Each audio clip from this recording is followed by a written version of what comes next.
O'tgan safar bilinchi retseptini qo'yganimda naqd 20 million prosmotr bo'lgandi. Ko'ramiz bu bilinchimiz necha million prosmotr bo'lar ekan. Bugun sizlarga idealni chiqadigan bilinchiga retseptini o'rgatib qo'yman, yo'qotib qo'ymaslik uchun albatta o'zingizga saqlanib qilib olinglar. 3 ta tuxum ustidan tuz, shakar, 1 stakan sut, 1 stakan suv. Suv bilan sutning harorati iliqdan issiqroq va 1 stakan unni qo'shib, yaxshilab aralashtirib, ketidan yog' qo'yib, yana yaxshilab aralashtiramiz.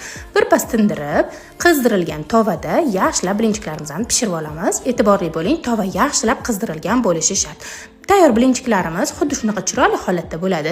Juda ham yumshoq va juda ham mazali bo'ladi. Albatta shu retseptdan foydalanib ko'ringlar. Men yana ham bilinchigimiz mazali chiqishi uchun ichiga morojniy bilan dasturxonga tortdim. Svetlogoriya morojniylaridan foydalandim. Ayniqsa shu chernika mazaligini ta'mi juda ham zo'r. Bu morojniyni xohlagan ta'mligini siz shahar do'konlaridan topishingiz mumkin. Morojniylarimizni muzdekini qilib kesib, xuddi shunaqa qilib bilinchigimizga o'rab olamiz. Ustiga ozgina saharni pudri sepib dasturxonga tortamiz. Yoqimli ishtaha.